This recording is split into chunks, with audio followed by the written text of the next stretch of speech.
Okay, Kevin, are we live? All right, thank you, and welcome everyone, and anyone watching YouTube Live or on the Zoom, thanks for joining us tonight. Many of you watched the presentation last night, the shared kind of budget kickoff, if you will, between the town manager, myself, to the town council and the Board of Education, and to the administrators and others who joined that meeting as well. Some of these slides in this presentation will, well, the slides from that presentation are embedded, but I did include some additional slides to help to paint the picture a little bit better of our current educational program, some highlights. You know me, I also included some pictures. I like the pictures because they tell a lot of the story. So, you know, I'll go through the picture slides fairly quickly, and after we go through my opening presentation, I'll pass out the budget books, and we'll take you through those.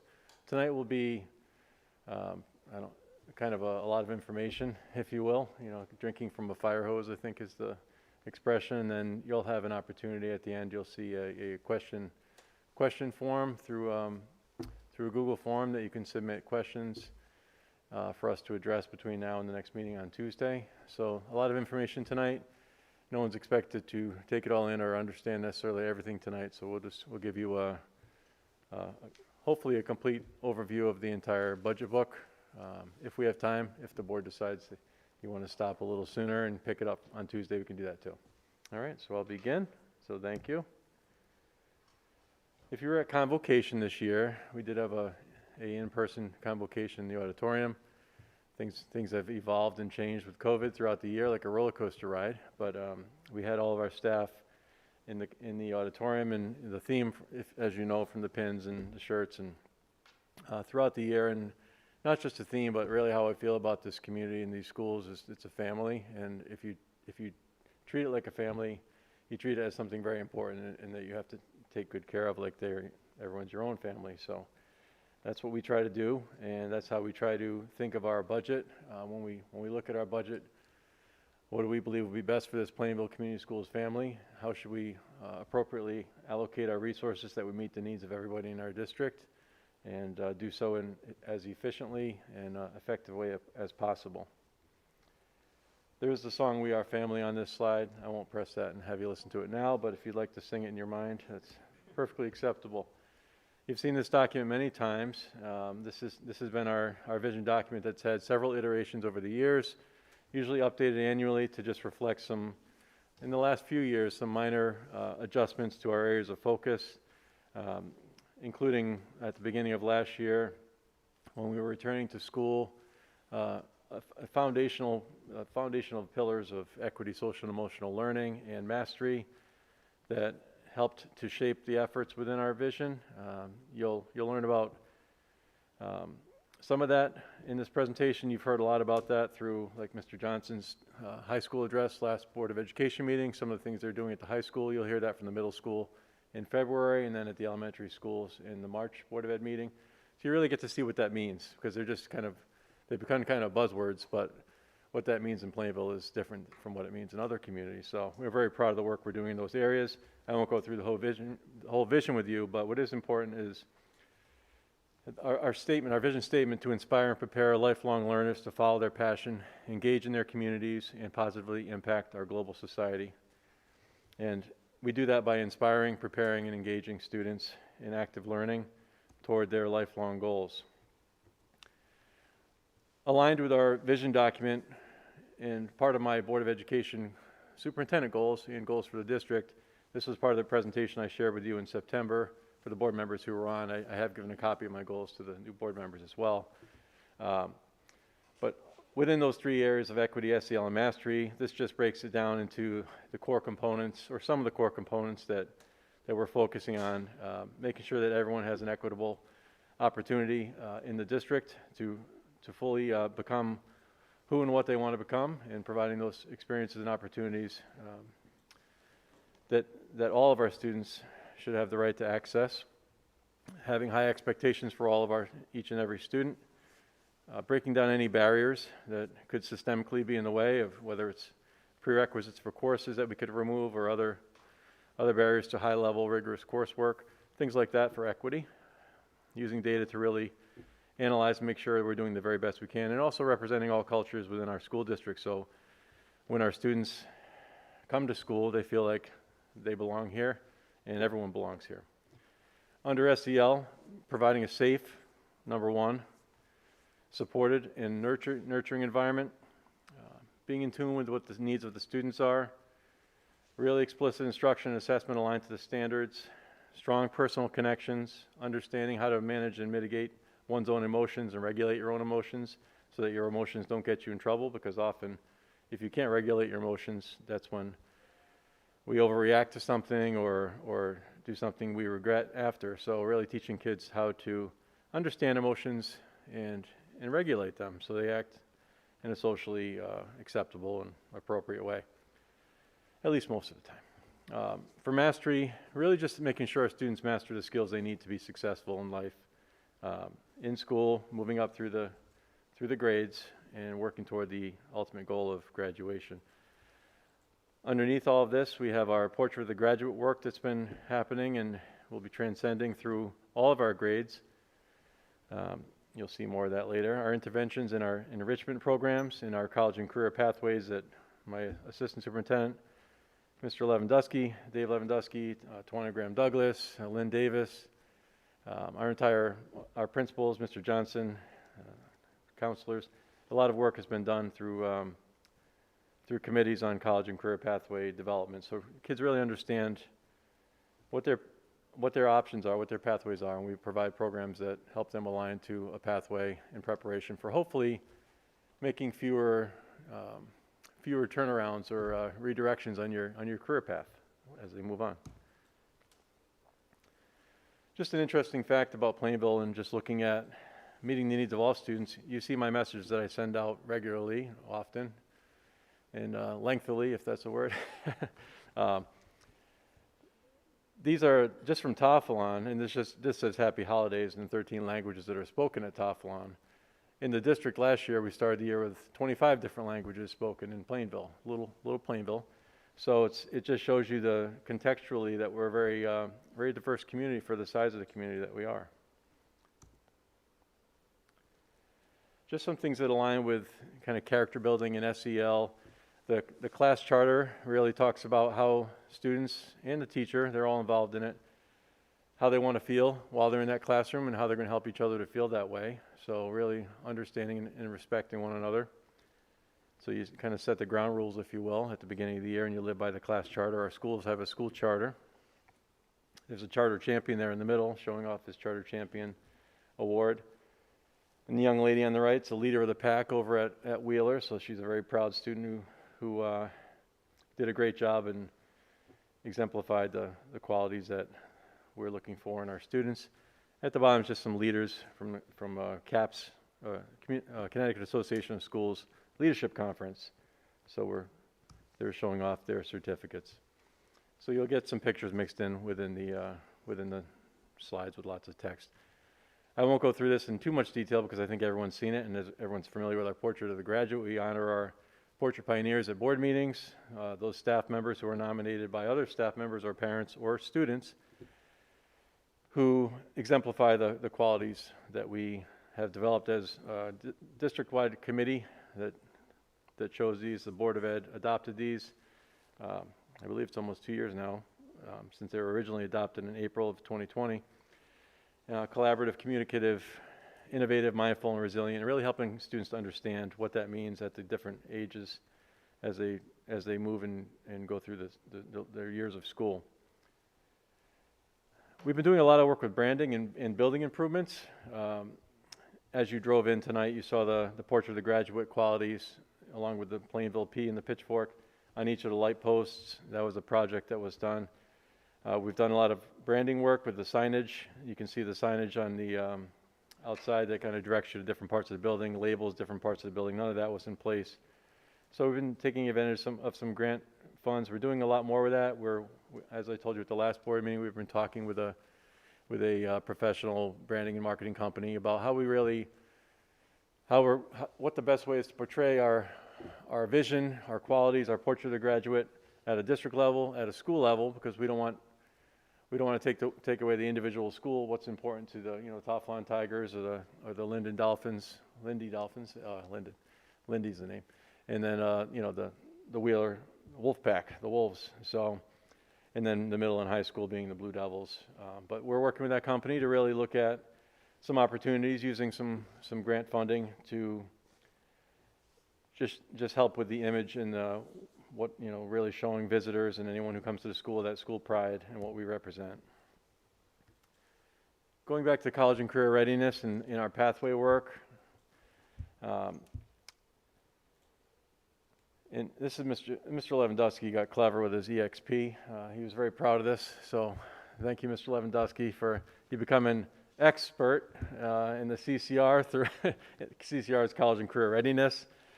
Through it's really I'm picking on him because he's a great guy and he works really hard. But from pre-K through grade 5, that exposure to different opportunities and learning about careers and through all the the different things they do, whether it's field trips or visiting the fire department, you'll see some pictures of that, or you name it. There's a lot of work talking and learning through reading about different opportunities out there in the world. MSP, do more exploration, more hands-on, more CTE opportunities, STEAM opportunities in the STEAM labs, graphic design, the MSPN news, things of that nature. And then PHS experience, really taking that and running with it and starting to hopefully develop a sense of what you want to do when you finish high school. Maybe you're going to go in the military, maybe you're going to go to a trade school, maybe you're going right to the world of work. We had more this year than I've seen ever before go straight to work. You'll see those numbers later.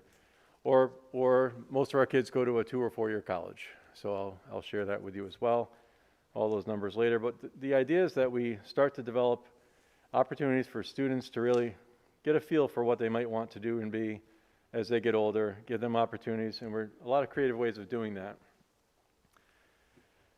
This is just, I thought this picture was, of course, the little ones are cute. They visited, our pre-K students from Toflon visited the board meeting, as you know, that top left picture. And then they have the Toflon turkey trot and the grade 5 team building at Sloper. Bingo nights, family art night. I don't have the picture on there, but there was a family art night at the middle school, and the pre-K pumpkin patch. So just these opportunities to explore and have fun and socialize with friends and learn about new experiences, get along with others. It builds. It's all part of the growing experience. As I said earlier, having opportunities even at young ages to learn about social services and our police department, our fire department, how the town hall works, our town council, town manager, superintendent. I've spoken to the little ones. It's a lot of fun. Mr. Lewandowski and I went in and spoke it in a 2nd grade class in Linden. Bless you. And I think we kept their interest, Mr. Lewandowski. I don't know how we did it, but they're really cute. So just opportunities to learn about different occupations and what people do.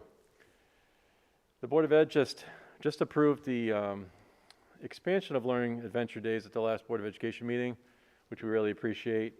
Next year, there was a pilot program this year of a half day, which I was involved in. That's my rapidly balding head helping set up tents for the outdoor experience with camping and starting fires with Flint and a campfire. And there were, Mr. Johnson, Ms. DiLorenzo, Mr. Coe, and the entire team at the high school, Mr. Farrell, did a tremendous job of really planning this, getting the staff involved, learning about student interests, matching student interests with staff members who have a passion for that.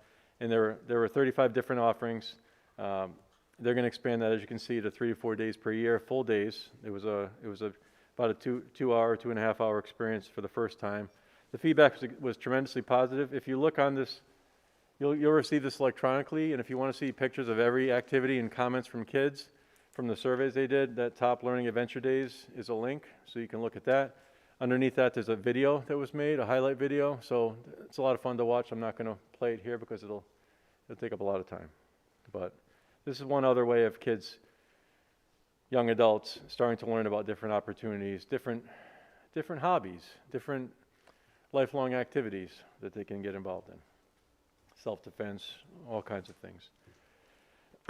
Fieldwork experience, thanks to Lynn Davis and Deb Peichel and Sue Bradley and others, really working on creating opportunities and host sites for our students in the community. They've done, these are some of them from the past, present, and future, and we have others coming. And our goal is eventually to have every student have a fieldwork experience before they graduate, so that they can get an opportunity to really see and experience and do something for a day or a couple days or a week. And we have had students who have done fieldwork experience and then went to college for that profession. So really great opportunities, and sometimes you don't know if you really want to do something until you do it. I used to host a career days here. We have alumni come back. You know, we've stopped that for COVID and do a lot of virtual individual career days with different speakers. But we had, you know, up to 60 speakers here, and kids got to select 3 different careers, so they got to hear from them in the school and learn a lot about it, and that really helped, and a lot of good feedback. But this is kind of an additional step for giving that experience. Just a few of our students out doing career jobs or placements with, you know, through the Wheeler Regional Family YMCA, Goodwill in Plainville, Acme Monaco, who's been great partners to our school district.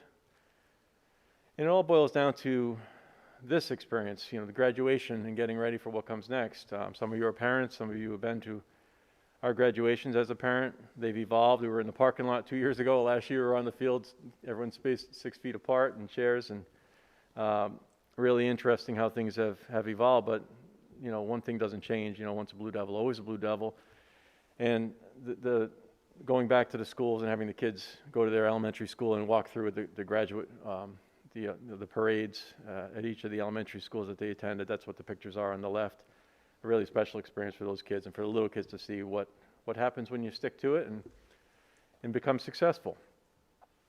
I'm not going to go through every one of these, and Mr. Lewandowski said I'm probably going to do it, even if I say I'm not going to do it. So I'm going to live up to my end of the challenge. But this gives you, and you'll have this, but this gives you information about what our graduates did after, both while they were here, on the right, with success, savings, scholarships, and service, with hundreds of thousands of dollars worth of college credit, taken care of, achieved, accomplished in high school between ECE for UConn and our advanced placement programs.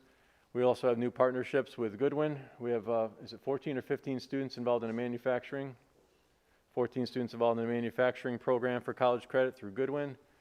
And we also have students who can attend Central, CCSU, two classes per semester. So we have others too, Middlesex. So Tunxis, yeah, exactly, Tunxis. We have articulated agreements with a number of colleges. This just shows you how many scholarships were received locally, plus some students get, significant scholarships to school based on merit in academics and athletics. Our learning through service was really impacted by, obviously by COVID and students having difficulty going out and volunteering at different places they used to volunteer at. But they still had over 4,200 hours between 90 members of the class, and some of them had far more than that. So on the left, it just shows the destinations. As I said, mostly go to college, 2- and 4-year colleges, but we also had military, trade school, world of work, and some undecided. This is just showing that service and learning through service that we require at the high school level. It starts at a young age. We do a district-wide PJ day for the kids with CCMC. There's a Dress Like a Snow Person and Wacky Hair Day donation, and all donations went to the food pantry. I think we were the 3rd or 4th highest fundraiser for CCMC for PJ Day for the kids. Over $10,000, 2 years in a row. It's a great effort, and we usually do it in honor of a student here who's fighting the battles. So, very inspired to give to those organizations, and it teaches kids it's important to give, and it is. In the middle, we have our Tidy Tigers. Greg Massey over at Toflon, he does the Tidy Tiger Award, and he puts the mat out in front of the room, and they honor the Tidy Tiger classroom who did a great job of cleaning up after themselves and being responsible and respectful. It just teaches those little things that our staff go out of their way to do. And I just had to throw in the ugly sweater day picture because I just love it. It's just hilarious. It's not really showing service. I don't think he paid money to wear that, but it's just cute. So I had to put it in there. I think we do a great job on Veterans Day and the veterans, and just speaking with the gentleman from the VFW and visiting all the schools, even this year with all the challenges, we really make it a special day of learning and opportunity for kids to understand what it means to be a veteran and to honor them. That was the hallway at the middle school in the bottom right. We have our door decorating contest. There's taps played at the high school throughout the hallways at 11:11. They read the poem Poppies in Poppy's Fields. I think I said that right. I'm sorry if I didn't. Just in the fire department gets involved with the big flag at the middle school. It's just a community-wide day of honoring, and it's something that we're proud of. I will not go through all these bullet points, but you've seen through all the many emails about COVID and all the challenges and all the 7 days a week, 24 hours a day, basically, of addressing COVID challenges on top of the regular educational challenges and opportunities that we're looking to instill and provide for our kids. It's been a tremendous challenge. There's no other way to say it. I think we've done a really good job as a team, working our way through it, doing the best we can to keep everyone safe, keep everyone learning, follow the state mitigations and strategies and the rules that are constantly changing with the guidelines. It's a challenge. There's different pressures on all sides about belief sets. So it's definitely a challenge. Transportation's been an issue, staffing's been an issue, but we've been able to manage. We've been able to have buses running every day. We've been able to handle the staffing issues despite some days being very, very challenging. We're finally kind of coming through the curve of the post-holiday issues. But the point with that, and you saw this slide if you were there last night, but we lost 112 students disenrolled from school at the beginning of last year and throughout last year for different reasons. I won't start to name all the reasons, but some were homeschooled, some moved to another area, some just didn't want to have their children in school, so they took different opportunities. Some of our younger students didn't start on time because they were just delaying starting school because it wasn't a compensatory for some of the pre-K and K. So this year we regained 527 students. We had 476 remote students by choice last year. That's not an option this year, except for COVID-related quarantine or isolation. So, and for snow days we can't use it. I had some emails this morning, of course. Why can't we do a remote day? It's not allowed by the state. But in this fiscal year, we're up to pre-pandemic numbers of students at about 2,300, just over. This is just a picture of some of the STEAM and VEX robotics and the book club presentations on the bottom right. Kindergarten flexible seating. They have little floor desks and just some creative ways our students are learning and using creativity and imagination, and our incredibly talented VEX robotics teams that go to the Worlds and win all kinds of competitions under Camille Westfall's direction, and does a great job. This is just a picture of kind of, if you're like me, when I did math, I just sat at a desk and did, I remember doing times tables after times tables, or addition to, just worksheets after worksheets when I was a kid. Math is very different. We have a new math program across the elementary, and it's very interactive and really grappling with it, problem solving, figuring things out. It's a very different process. So this is just some pictures of that, because our board approved the new math curriculum a while ago. It's being implemented. So again, with our COVID challenges and also the financial side, we did receive a number of grants, as you're aware. ESSER 1 has been fully expended. Coronavirus relief funds have been fully expended, so you can see on the right status done. ESSER Part 2 was awarded. ESSER American Rescue Plan Act, or ESSER 3, it's pending approval, so we're not fully approved yet. There's still, it seems like a very easy thing to apply for these, but it's not. Sam Adlerstein, our Director of Business Operations, who I meant to thank at the beginning for all of his budget work, incredible job. He does a lot of that work as well. So Smart Start grant that Vicki Trzynski, our Director of Special Services, applied for and received. So helping us to have 2 more funded pre-K classrooms. Smart Start operating costs. So the Smart Start grants were $250,000 in all. So we take advantage of every opportunity we can. We wrote an after-school program grant. We did not get that, and it took a lot of time and effort. Same thing with the security grants. We've written them for 4 years in a row. We did get some this year. We're going to get actually a very good amount this year. Some is for our interoperability communication systems that will cooperate with the police through Mutual Link program that we have.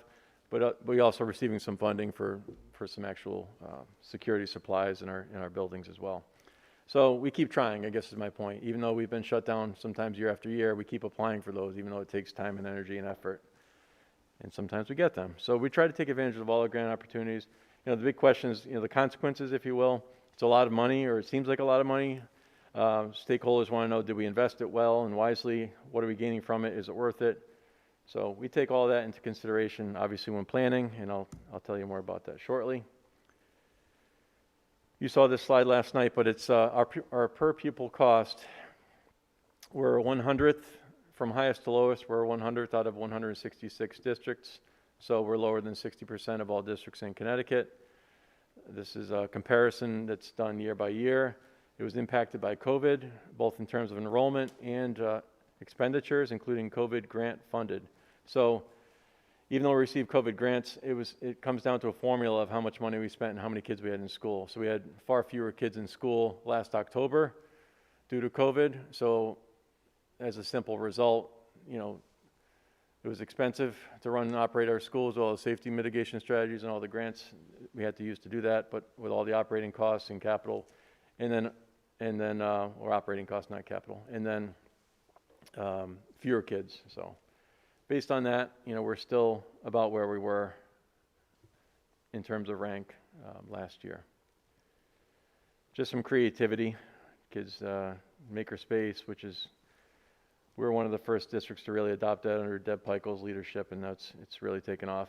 I looked at that picture of second grade artwork, and it doesn't look like second grade artwork. It looks far more advanced. We have really talented art teachers and art students in the district.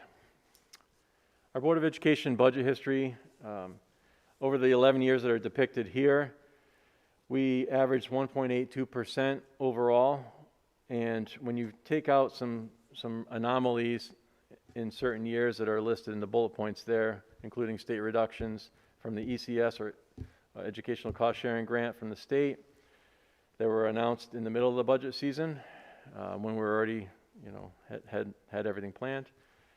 Also a 6% health insurance increase that was a result of, incredibly high number of very costly health insurance claims during a certain year, far above the actuary's estimates. So we had to change to the state partnership plan. That resulted in a 5.13% budget that year to account for that. The adjustment in the health insurance, and then also last year and the year before, the 2019-20 and 2020-21 budgets combined, we gave back or did not use $1.768 million of the Board of Education budget that was voted on and approved. So that went back to the town, or it never came to the board from the town, because we used what we needed, but not more. So it went back to the town, and this just kind of explains. Well, this does explain the different account lines. We have seven lines in our budget with lots of objects within those lines, but you can see where the figures are that add up to the $1.768 million. Some of that went to capital to help the town and the town council working in partnership to get to a zero budget 2 years ago, and then last year very similar,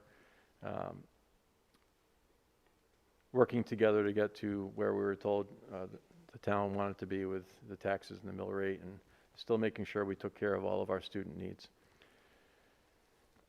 This is very undesirable. We don't want this kind of realized savings, because it means we're not spending the money that we budgeted to spend on our kids. So it may be seen as a good thing in some respects, but there's definitely a downside to it, and we don't want that to happen. We want to budget what we need and then use what we budget to improve our schools. This year has not been the recovery year that we had hoped for in some respects. Many attempts are, we're doing the very best we can, and we're doing very good things, but it's been a challenge with, COVID resurging with Omicron and Delta, and it just never seems to stop. So it's imposed additional challenges. However, we've had athletics running, extracurricular programs, town programs are running in the schools.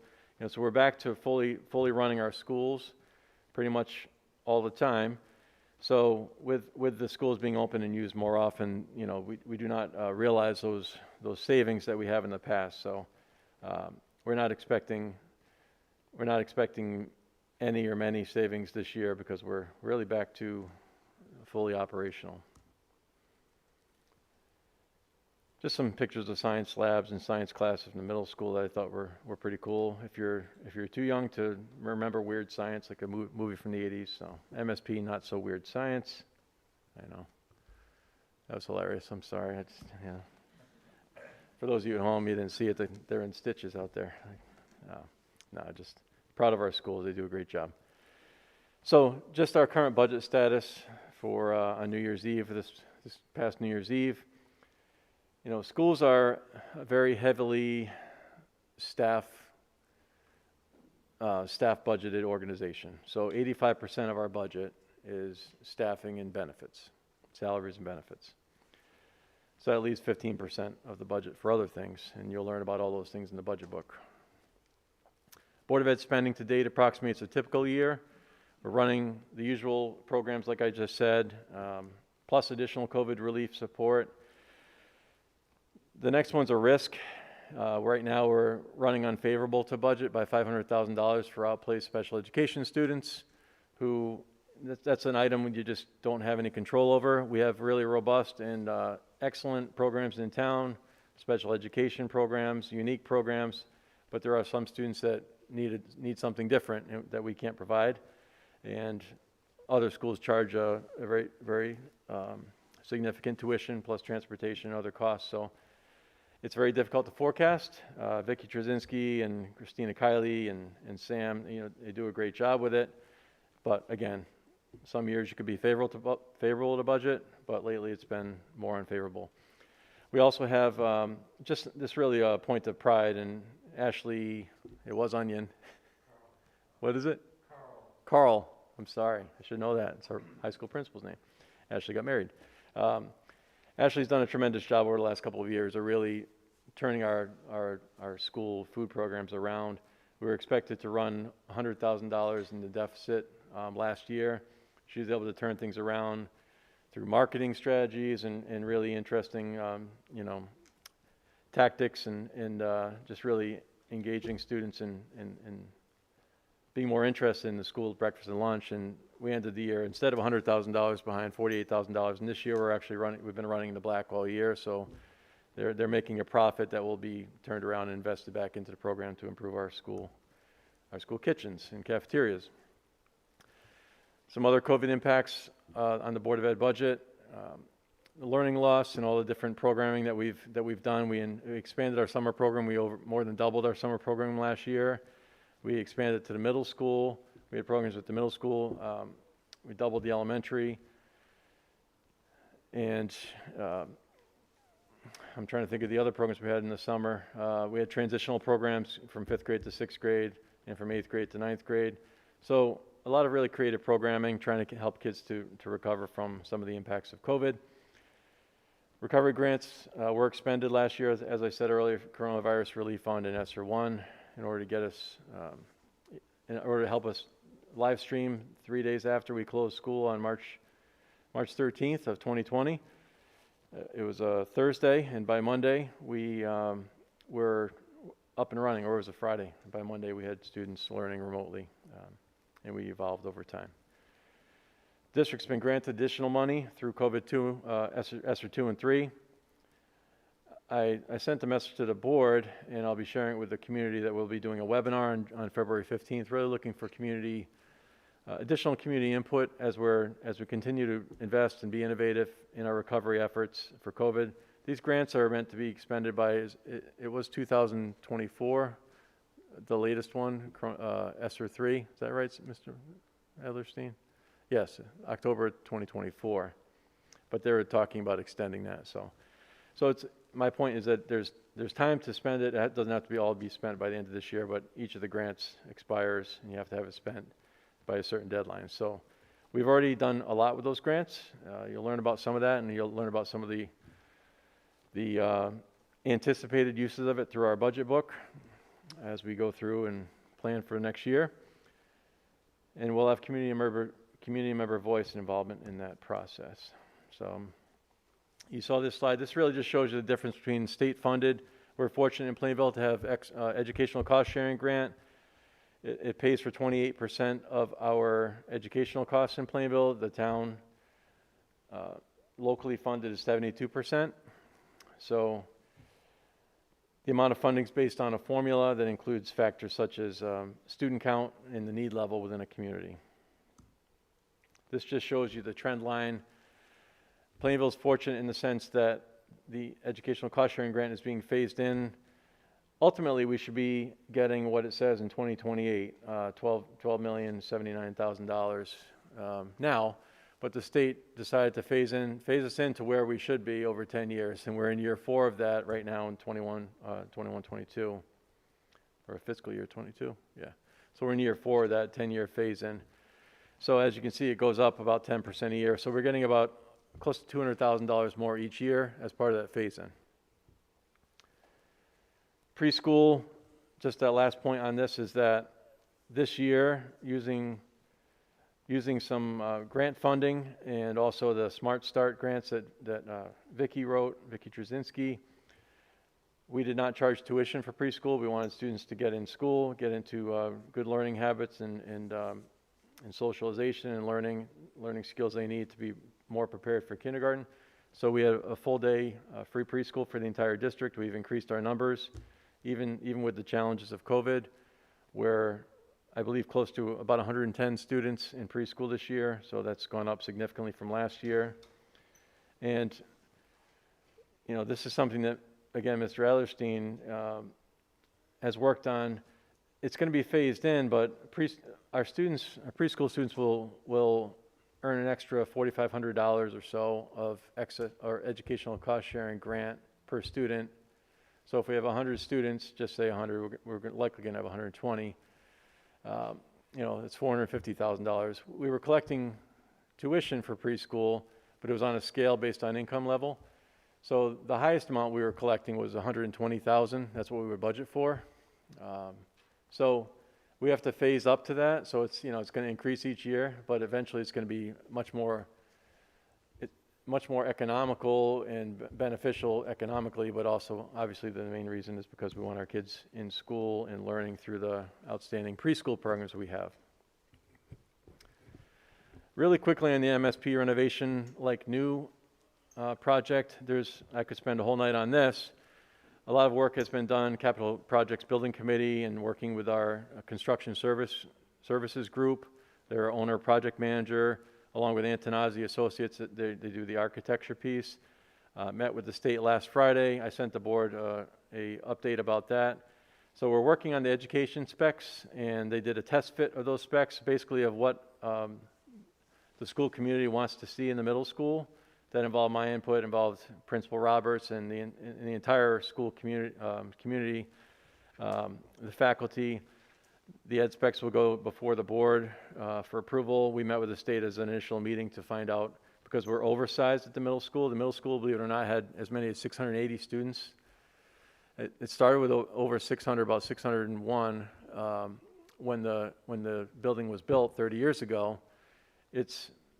It's able to be renovated like new. We can apply for it in June. It has to be done by July 1st if we want to get in this grant cycle. And it has to go before referendum. So these companies are working with us to get us prepared for the referendum. So really learning about the needs of the building, learning about the wants for the building, finding out how much square footage that will take up within the current building, and then determining where we stand as far as the reimbursement rate. So that's where we are in the process right now. There's a calendar on there. That's a preliminary schedule, so the board members can look at that. Anyone can look at that, but it just breaks down the many steps. Several have happened already. It'll go before the board very shortly, but we're trying to get it as close to what will be approved, so that the board has a more realistic understanding. Part of the reason it's oversized is a lot of middle schools now, they won't build an auditorium. Believe it or not, the square footage of the hallways and the entrance area is about 27% of the building. which is a little bit more than a typical building, and some of the hallways only go to one set of classrooms on one side instead of both, so that's an inefficient use of space. It's built into a hill, so there's other inefficiencies there. There's a 7,200 square foot district storage space on the bottom floor as well. On our phone call on Friday, they said that would be exempted from the square footage. So the building's about 112,912 square feet. For the number of students we'll have when we apply, we'll be approved if we don't get exemptions for about 94,000 square feet in order to get 100% reimbursement rate. So I was working on it today with Principal Roberts and with the companies we're working with, drafting an exemption letter, which is what we were asked to do by the state officials. So we'll submit that by next Friday, and we'll hear back what exemptions they're willing to give us, and we'll have to adjust according to that. So I'll keep the Board of Education in the community, and this company is going to do that as well, Construction Services Group. They're going to do a lot of the marketing and explanation about why the middle school needs to be done and what it's all about. So I just thought it was important to build that in, because it is a factor that we're definitely working on. Even though it's not directly related in the budget, we've put off a lot of expenses at the middle school over the years because we know we're eligible for a renovation in 2022, starting 2022. All right, so this is kind of right toward the end here. This is very important. It's a very important slide, though. So, as I said, about 85% of school district budget is staffing, salary, and benefits. This does not include staff that were added and paid for through the ESSER grants. This was the existing staff before all the additions that I've shared with the board at other meetings that we've hired to accommodate learning loss and other needs, psychologists, school community liaisons to help students get reacclimated and coming back to school if there's an attendance issue. A lot of work has been done in that area. This includes our staff that we had before we used, not including the COVID funds. So the teacher contract was negotiated 3 years ago. We're going into the third year of the teacher's contract. It's a 3-year contract. It'll end after next June. So we'll be negotiating that probably starting next fall. It's the highest percentage increase. It was a 3-year, 8.85% increase in that contract, but it wasn't divided evenly among 3 years. If they had a step increase 1 year, they had a smaller increase in there. So long story short, it's 3.4%. It's the highest of the 3 years. So that's a $593,000 impact on the budget. Health insurance is an interesting one. We believe that should go down based on some discussions after we were encouraged to use 6% by the broker, but things are looking favorable. It's too early to tell. We're hopeful because that's a big increase, $348,000 at 6% for our health insurance. Substitute teacher rate increase that includes we have 16 building subs who fill empty positions throughout the year. They work 5 days a week, and we use all of them. But this includes rate increases that we needed to pay in order to keep substitutes working in Plainville because there's such a shortage. So we went up on our rates to keep up with minimum wage and also to keep up with demand and not losing subs. So we're estimating an increase of about $144,000 there. Paras and tutors are at their contract was negotiated last year, so next year is 2.54%. Administrators, 2.92%. It's a smaller group. Non-bargaining, 2% is the estimate, and then transportation is contractual. We're in the year 3 of a 5-year transportation budget. Pensions, that's a number we're given to use, 6.6%. Office professionals and custodians are being negotiated this year, so those are just placeholders. They may be, and probably will be a little bit more than that, just based on the trends right now and inflation and other factors. Nurses, we negotiated last year as well, 2.25% for next year. So the total increases are $1.393 million just in salaries, alone. So that alone, if we just factored that into our budget, would create a 3.5% budget increase for the Board of Education budget. So I shared these commitments and I stand by them. You know, we're very thoughtful and mindful in how we budget. It's about taking care of the PCS family. It's also about being as efficient as we possibly can, and while also being effective, finding that just right balance. So we're meeting the needs of the kids and meeting the needs of the community.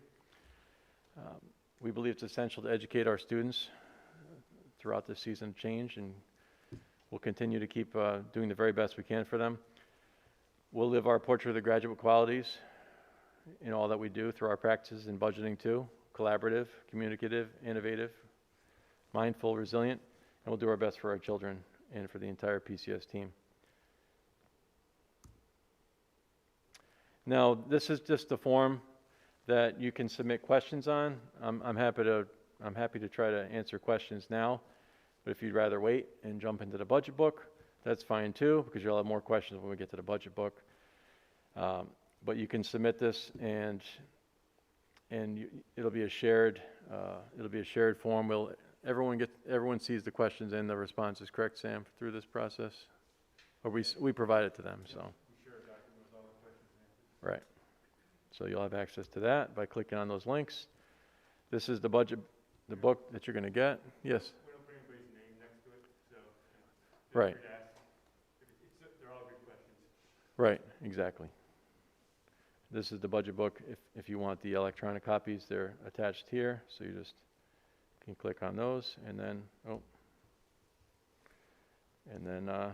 that's all I have for tonight. One other thing on the question document. First, we give the Board of Ed an opportunity through the course of the workshops to ask questions, and we open it to the public as well. To any resident can ask a question about the budget. Thank you, Sam. That's correct. Any questions before I pass out the books? Yeah, I went a little longer, but yeah. You know me by now. Huh? You did fine. Thanks, Sam.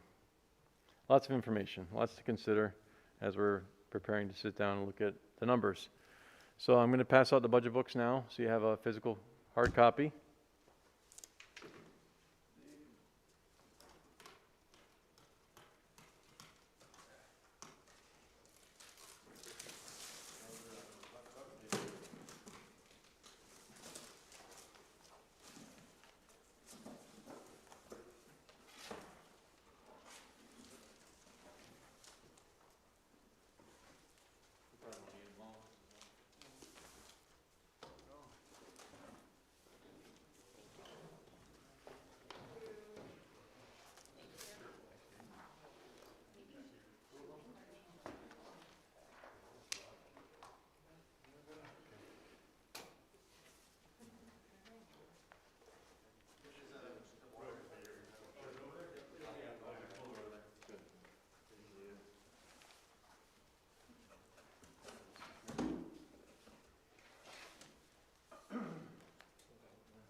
Through it on here, Sam?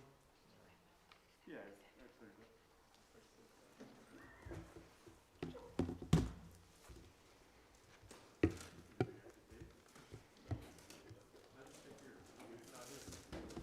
What'd you do?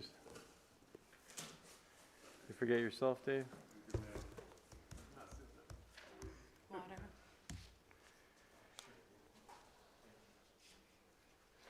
I still have one here. Thanks for reminding me, though.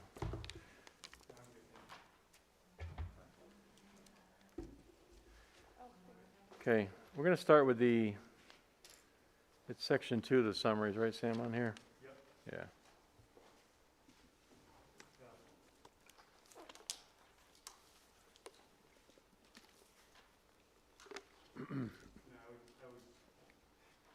Oh, no, it's the wrong one.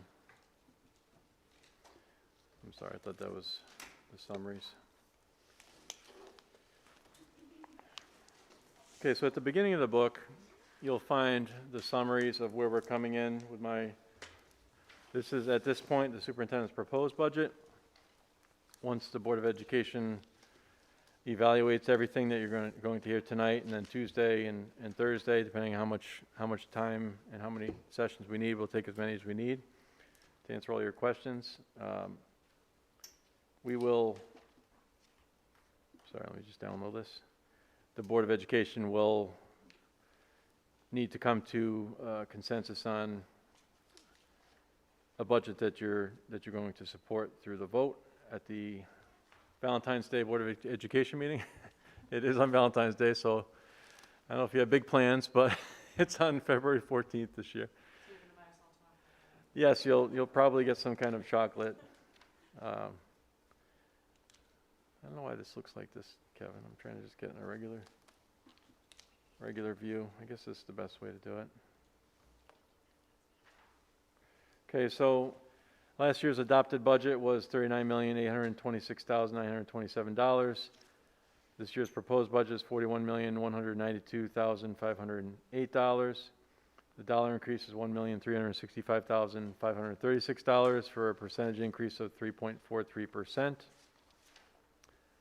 On page 2,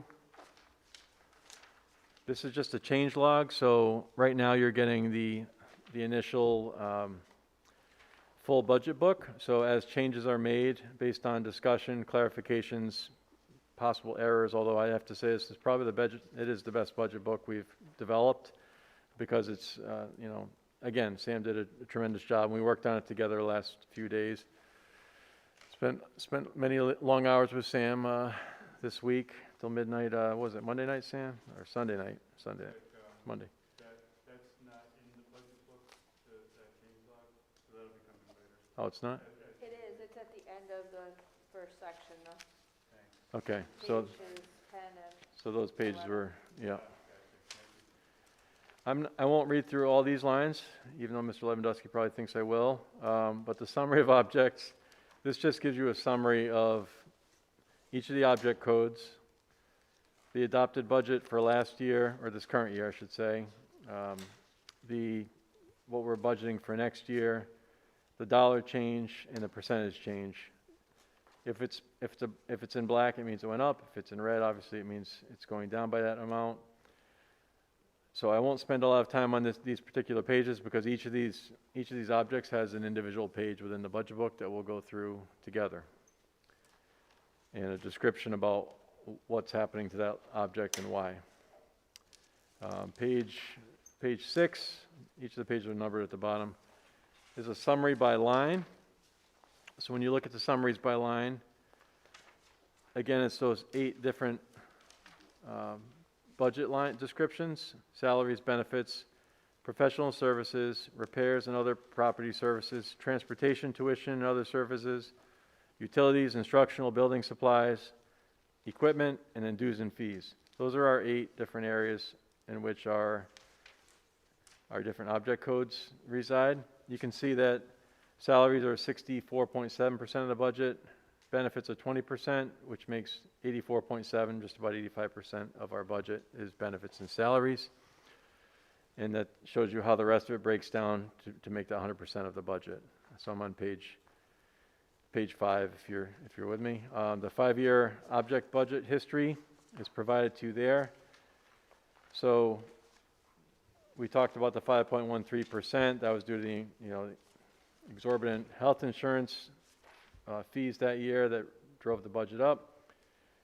1920, it was 2.43%. However, we gave back $911,929 at the end of the year that we did not expend, so that was really a 0.02% increase, if I'm reading that correctly, Sam. So the Board of Ed increase, it was 0.02% in 1920. Oh, yeah.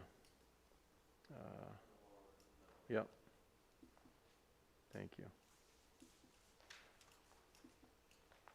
Is that better? Okay. For last year, 2020, 2021, we had budgeted, the board and the town council had, and the voters approved a 2.39% budget, and we gave back $856,239, which brought our budget down, the actual budget, to a 0.15 or 0.15%. So less than 1/4% increase. For the current year that we're in, a 1.74% budget was approved. And then we are budgeting for 3.43%, and I'll explain why the increase throughout the process, and we'll address any questions that come up through that. So this is a comparison of actual expenditures, adopted budget from this current year, and then the budget that I'm proposing for next year. I won't go, again, this is for your information to review and to generate questions. You could send us those questions. You can come next week if you'd rather ask them in person. Whatever you prefer is fine. I won't go through each of these right now. It's just far too much to absorb. But you have these books to take home with you tonight and come up with any questions that you'd like. So I am going to go to page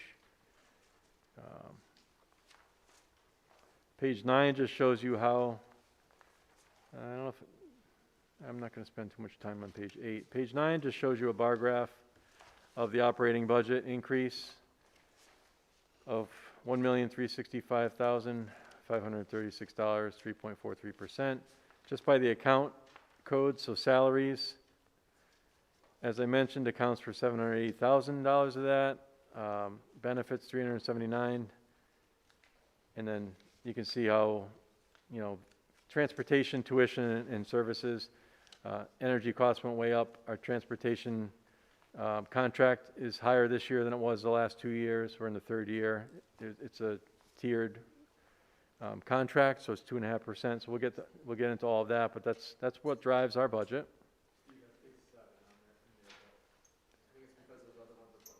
Oh, did she take those out in advance? She must have taken them out before she, okay. She must have reordered them. Sorry about that. There's a whole pop, I didn't know what the number was. Okay.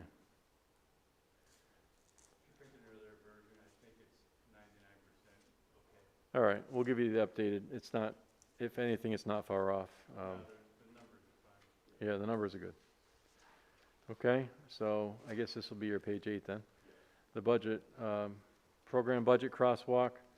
This just shows you the different program numbers, and it breaks out the 8 different areas of our budget, the 8 different lines of our, line items of our budget, descriptions, salaries, benefits, across all the different departments.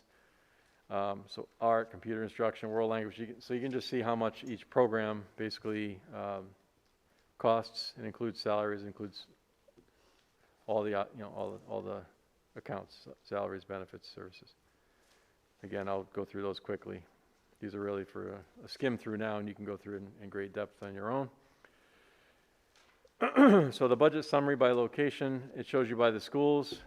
So you can see that, it may be surprising that pupil personnel services is actually the highest costing department, but you have to remember that goes throughout the entire district of pre-K through grade 12, and actually beyond grade 12 to age 22 now by law. Students requiring special education services for transition, it used to be 21, now it goes to age 22. So it's a big department, it's a huge job. Vicki and Christina do a great job with it, but so this is what each school's budget breaks down to. That's still the same total at the bottom that I'm proposing. Just a different way of looking at it for perspective. The grants and the offset utilization. So we receive a number of grants. Each of those there's a process in writing it and reporting on it and entering through the state e-grant site and other grant sites. So these are all offsets to different lines in our budget. So you'll see all of these on the actual budget pages. Bless you. So you'll see all these broken out underneath each of the budget pages. So I won't go into great depth here, but it just gives you a bit of an overview.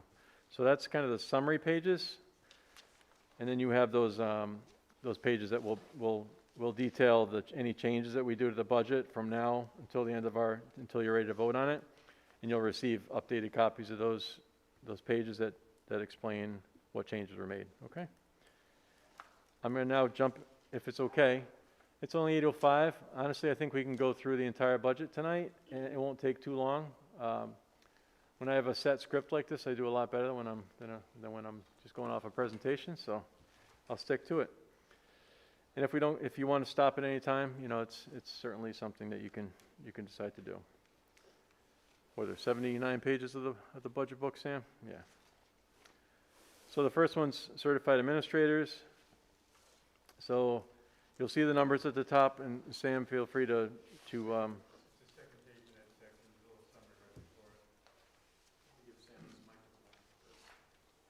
it. Is that okay, Kevin? This will be easier then.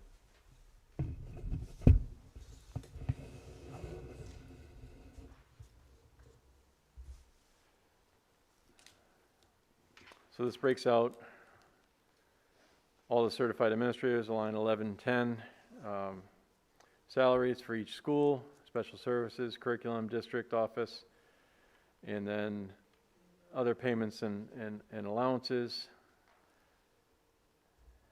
Those are the annuities and things like that, and the reimbursement for some of the administrators for cell phone charges, for the administrative bargaining group, which some of us are not in. At the bottom it explains. So 2022-23 is the first of a 3-year administrator contract. We negotiated that with members of the Board of Education and Town Council, Chairwoman Puglisi, last June, I believe. We've had turnover of a number of administrators since our last budget, fully reflected here in these numbers. The budget reflects the contractually determined pay budget for the 16 district administrators. 2 assistant principals are offset to the choice grant, our open choice program, compared to 2.28 offset in 2021-22, so just about a quarter of a position less offset to the grants. Overall, choice offsets approximate prior years with a slightly different mix of personnel grant covered. So before the offsets, 2.27% change over last year due to contractual increases. And then the other allowances and payments, also part of the contract that was negotiated. And then total after offsets, you can see there at 4.75. You'll have, I'm guessing, lots of questions, so I'm just going to go through this quickly. We'll look at the numbers, and we'll look at the descriptions. I'll just share that with you, and you feel free to take notes and jot down questions. Certified teachers, again, broken out by each school and department. Total before offsets, 4.24%. More offsets here. So it goes to 2.60% after the offsets. Contractual increases were 8.85% over 3 years, as I mentioned earlier. The increase is 3.40 during bargaining for next year. The last and highest of the 3-year contract that expires on June 2020. It should be 2023. I changed that, Sam. That didn't correct itself. That contract expires June 2023, so we'll fix that. I'm not sure why that didn't, because I changed that today. That is offset by 4 retirements, 2 of which have been received. We've received notifications. I send a letter out asking for notification so we can plan accordingly in the budget. 2 others are anticipated. Personnel additions are COVID related and have been added to the grant offsets. Stipends are paid based on contractual amounts for leadership roles in the district, including 3 head teachers, 17 instructional leaders, and 7 team leaders. That's better, I can see now. So that's our teacher account. Certified subs, as you know, this one went up quite a bit. We're budgeting $94,000 more, which it's an aggressive number because we're expecting it could be more than that, but this is taking into account an increase The current daily and building sub rate did go up. It was 85 2 years ago, went up to 95, keeping up with minimum wage, and then just not being able to attract subs with much higher rates in a number of neighboring towns and qualified subs. So it's $100 for, I'll just read at the bottom. Cost of subs include full-time building subs. We currently have 3 at each elementary and middle school and 4 at the high school. They're used to cover daily absences. Subs are used to cover FMLA, Family Medical Leave Act leave for long-term and short-term disability. Pregnancy leave as well. Also used to support teachers participating in instructional rounds on a regular basis at our schools, despite those dropping off this year quite a bit, leading to improved teaching and learning. During 2020-21, we increased the pay rate, as I had mentioned, by about 12% because we weren't able to get subs, making it more competitive, aligning with increasing minimum wage rates, allow us to fill and retain these necessary positions. This current year, struggling to fill substitute positions and having high absence rates, we increased the rate again to daily substitute of $100 a day. Building subs with no certification, but having a college degree, this one didn't update either, Sam, $125 per day, and building subs with valid certification, $150 per day. We estimate the overall rate impact to be $150,000 and have held the account increase to, it's actually under $100,000, $94,000. During the year, we may rely on ESSER for a portion of the cost of substitutes. Next is certified advisors. This is the head and assistant coaches for all of our athletics teams. Also the MSP and PHS advisors. This account includes resumption of typical athletics in 2022-23. The rate for stipends for clubs and activities advisors is flat per the teacher contract with the EAP and was adjusted based upon recent club history. All other coaching stipends are a set % of the first step teacher salary, changed with the contract baseline. The budget includes the addition of 6 unified sports coaches, 2 for each season, offset by the club stipends that have been paid to those positions in the past, and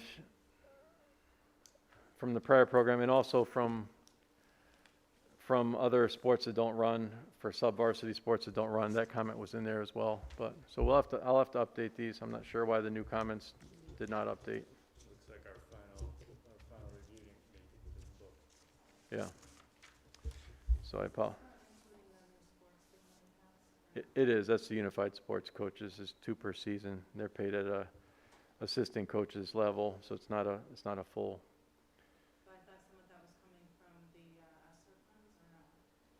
Was it some of it coming from grant money? Not for the coaching is going to be, no, the plan was for it to come from the previous stipends we paid, plus we have to budget so that we can pay coaches for JV and freshman teams. In some sports, we don't have freshman teams in a number of sports, but often we don't have enough students to run a JV program. You don't really know until that year, so you have to budget for it, but then so that money can be taken and transferred over to cover for the unified sports coaches, the athletics accounts.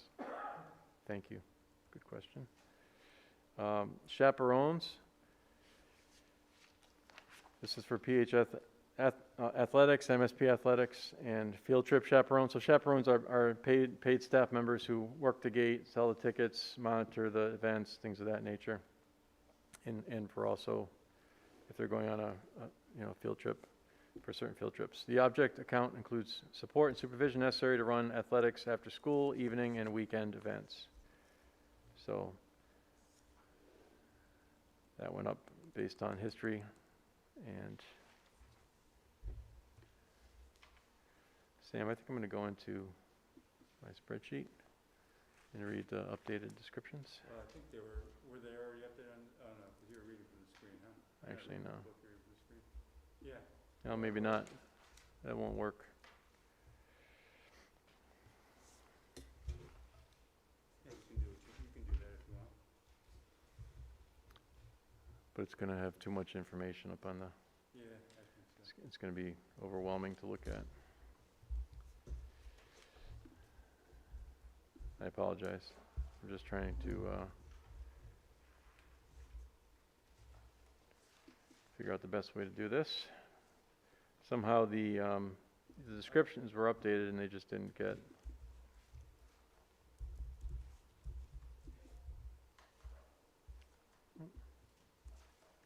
Oops.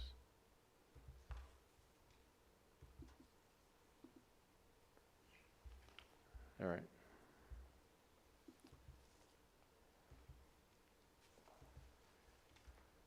Just do a couple more and I'll send you the one below. Oh, I could just do that actually. I don't know if everybody else has this, but I can't hear you guys when you're talking. I don't know, maybe it's just because I'm further back. Especially you, Sam, you're very soft-spoken tonight. Here's the microphone turned. Oh, did you just turn it away? Can you hear Steve or you can turn it off? Yeah.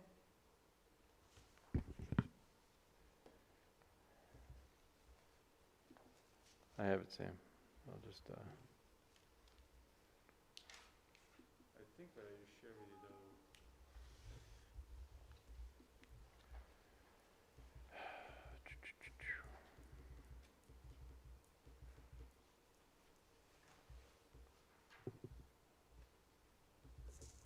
I apologize for the delay. We did a number of updates today and somehow it didn't roll up before it went to print, so we're just gonna, I want to get the accurate one up. You still have the same numbers, it's just the explanations at the bottom are different, so that's the only thing that's different. We'll have to get those to you. Did you send it to me, Sam?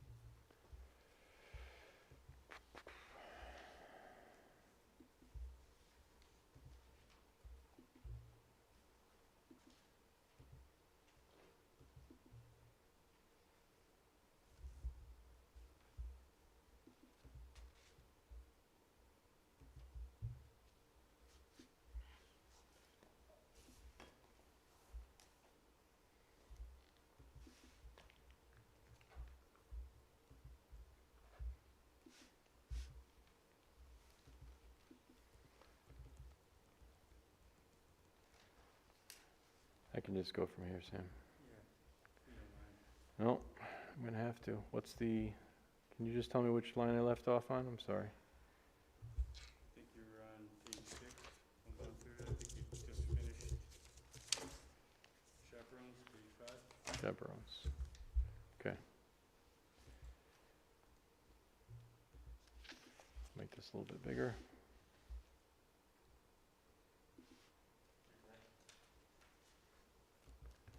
Oh, yeah.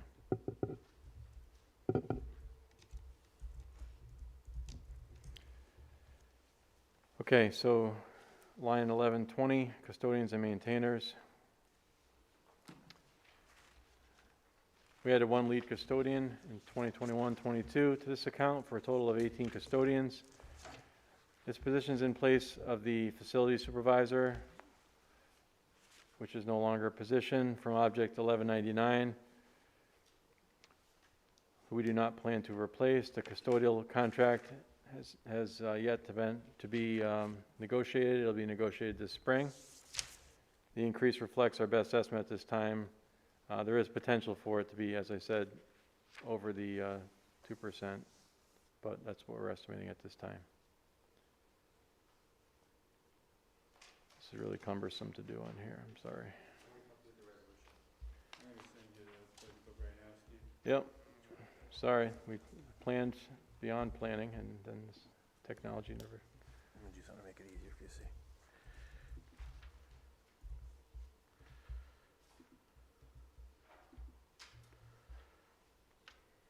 That's why.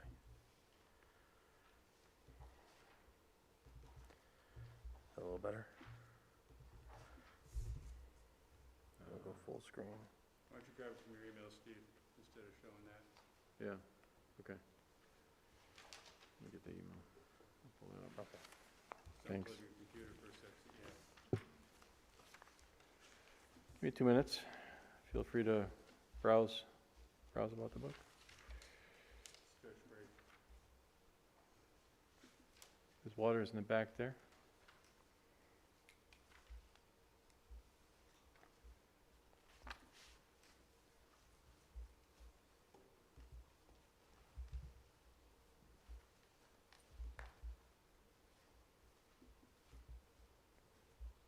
Kevin, why did that just go away? Something to do with the display setting I had? No. I had it up and just, It was full screen, that's all. how do I, just want to view the book. This is it here? Yep. So let's do this.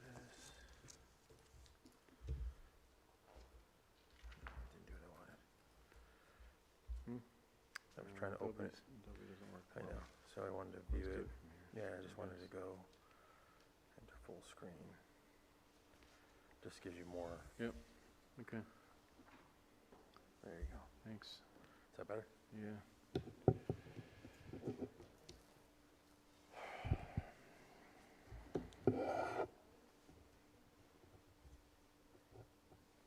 Okay.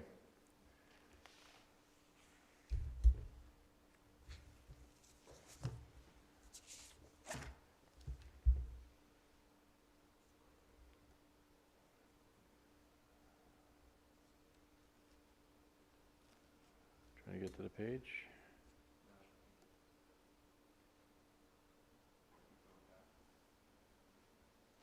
Now it's too big. Page 7, I think. Custodians and maintainers, so. So again, we added 1 lead custodian to the contract, 18 custodians. So I already read this one, I'm sorry. So this is where we stand with the custodians contract and maintainers. Custodian maintainer part-time, salary line 1121. We have 7 part-time custodians positions in the district, each working under 20 hours per week. And the budget is based upon their scheduled hours. These custodians are the front line for out-time coverages when custodians are out, and other assistance for a full-time custodian. Without these positions, we would incur overtime to cover permanent custodian out-time. Summer part-time hires are also budgeted in this account. Office professionals, again, this is going to be negotiated this year, so this is just a potential. We may have to make some adjustments there. There have been no changes to the number of office professionals, and the budget reflects retirement and other personnel changes since this current budget. District office professionals support payroll, HR, and accounting functions. The offset line represents support to the adult education program. The office professional contract has not yet been negotiated. The increase reflects our best estimate, so that's where we are right now. Paraprofessionals, line 1124. In 2022-23, it's the second year of a 3-year contract, so we're in the first year now. The step scale was adjusted for equity between lowest and highest paid paras, which also will make our hiring more competitive with surrounding districts. We have increased a net 10 full-time equivalent paraprofessionals this year to address curricular needs. We've included these in the 2022-23 budget offset by ESSER funding. So that's the ESSER grants. Should any of those grant-funded positions no longer be required, they would be reduced, likely through attrition. Offsets also changed 2.0 full-time equivalent para due to changed assumption of which personnel are grant-funded. The scheduled hours for paraprofessionals changes frequently, also impacting the differences in FTE count year to year. In addition, 1 para position was converted to a tutor this year. 1 non-bargaining position was covered by a para. The budget increase therefore includes increased hours, reduced offsets to grants, and adjustment to a new contract. Nurses, highly valued employees right now, and always, but we negotiated their contract last year. You can see the dollar change, the explanation at the bottom. Nurses are not a collective bargaining group, however, their contract is negotiated. I will give you the new descriptions at our next meeting. I'm sorry about you having the last version. Provided a little more detail in mine. Their contract is negotiated through a similar yet simpler process. We renegotiated their contract after this year's budget process. Those changes are reflected here. In addition, turnover resulted in one nurse being hired at a higher rate than previously budgeted. These budget adjustments aside, the contract is for a relatively small increase for this group of committed care providers.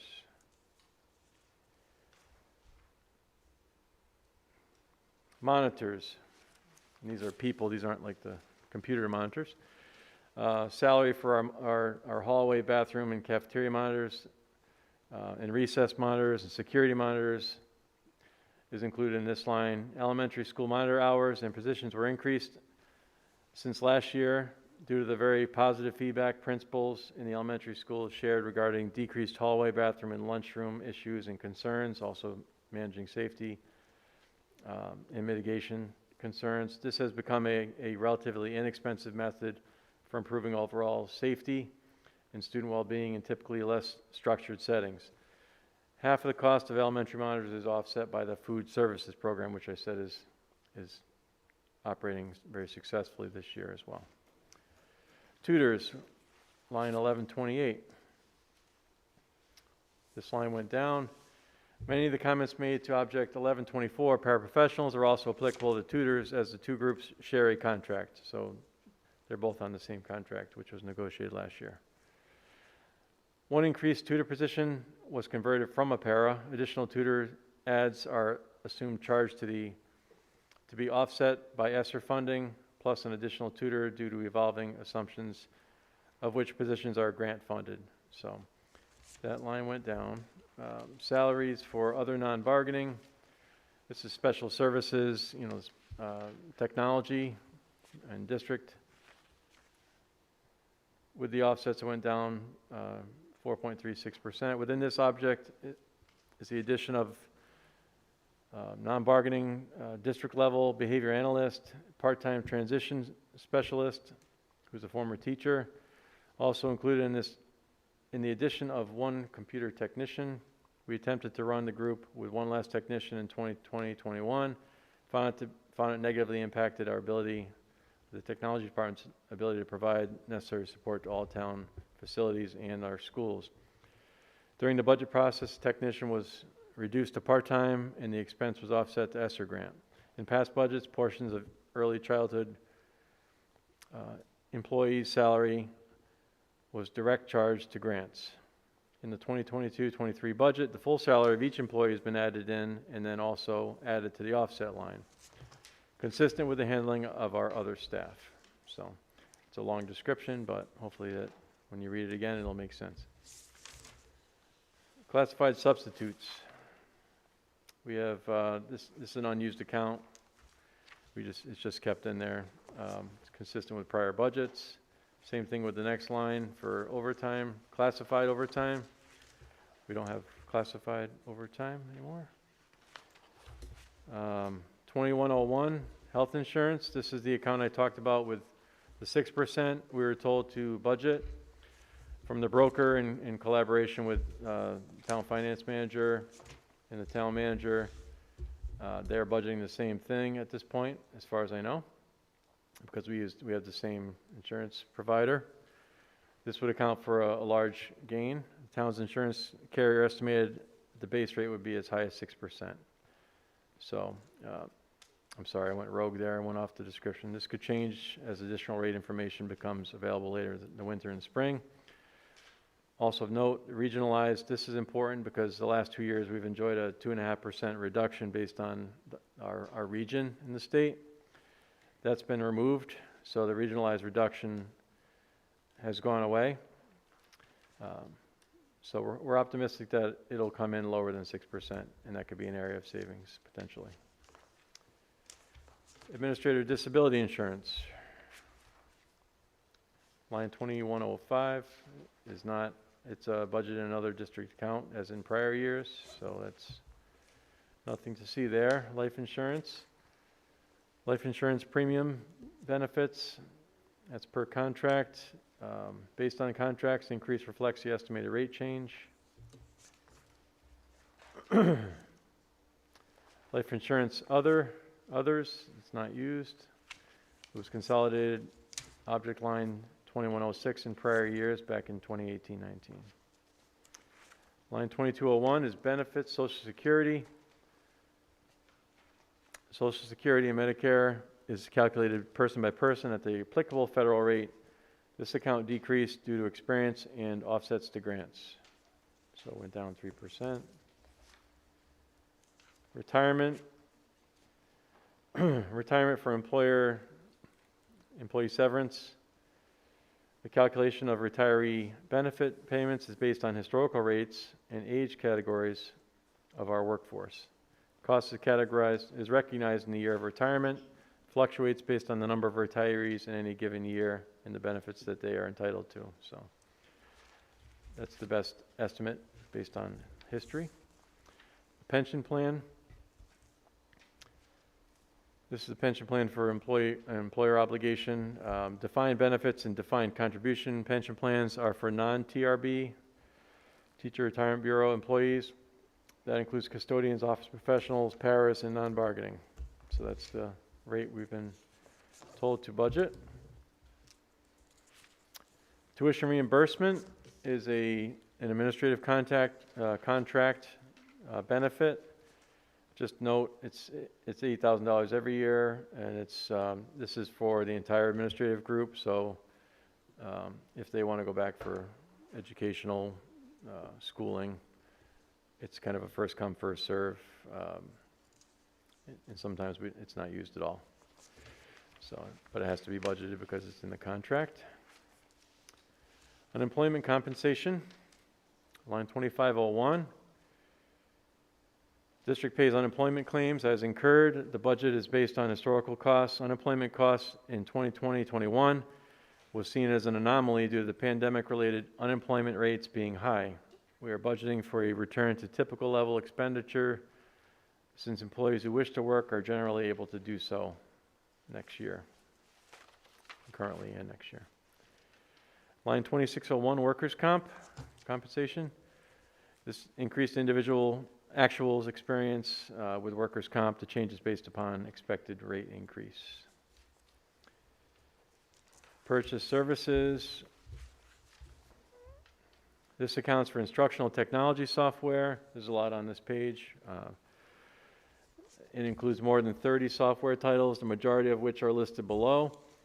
Also included are townwide art shows costs, visiting authors, guest presenters. Our district technology committee reviews technology needs and potential efficiencies.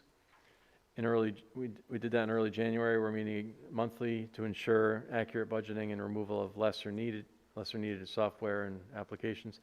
Cost increases are largely reflective of software licensing fees, approximating 5% overall. The incremental cost of any new software is directly charged to the ESSER grant. So anything new is being paid for by ESSER. Curriculum improvement. This is moved to the salary line for teachers because it's budgeted under teacher salary. So that was a move in the past.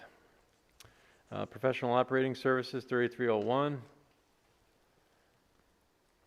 This is due to the increase in legal fee budget, due to ongoing legal challenges and contractual negotiations, disputes requiring representation, upcoming negotiations to include custodians and maintainers who are with AFSCME, and office professionals also represented by AFSCME, and also the teachers next year, EAP and CEA, also based on an increase in our sign language services and instructional expenses for sign language, which is a growing language course, very popular.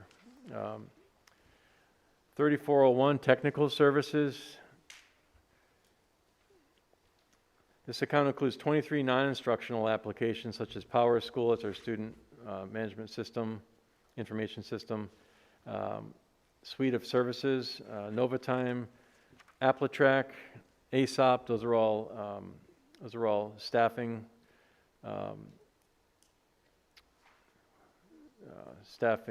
human resources, applications for tracking time and payment. Qualtrics, surveying software, and Google license fees, security camera operation software, and others. Athletic trainers included in this line as well. Slight increase this year per contract, increase or offset some by Medicaid reimbursement for some school staff provided services to students receiving benefits, which our nurses monitor and keep track of. Data processing, line 3401, this is zero. Cost is consolidated with non-instructional software, line 3401 in prior years. Property services, so for water, fees for water service in each school estimated based on analysis of actuals and billing. This one is actually going up quite a bit. Is that, yeah, that's the town. The expenses are going up for water. Based on the history. Thank you, Sam. Sewer services, no change there. It's for water pollution control at each school based on current usage, costs, and fees. 4211, property services, refuse collection. Continued long-standing, very competitive pricing for local trash hauler helps maintain a consistent budget in this area. That has remained flat. 4301, property service, repairs, building repairs. Again, no increase. Budgets for routine preventative maintenance and an estimate for unexpected repairs. Budget continues to be maintained as close to typical actuals as possible. Any unusual repairs beyond typical needs would be paid for through ESSER. You're hearing that line a lot tonight, I know, but that's how we're hoping to account for any overage based on a pretty aggressive budget in many areas. So repairs, equipment, 4302, a decrease of 4%. Object includes facilities equipment repairs as well as our copier maintenance agreement. Previously budgeted bleacher safety repairs in the amount of $13,000 were completed, so that helped to decrease this budget. Any unusual repairs beyond typical needs would be paid for through ESSER.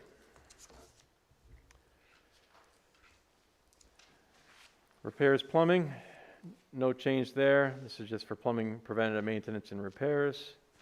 That's a flat budget. Repairs electrical, that remained flat as well. Projected need based on historical electrical repair expenses.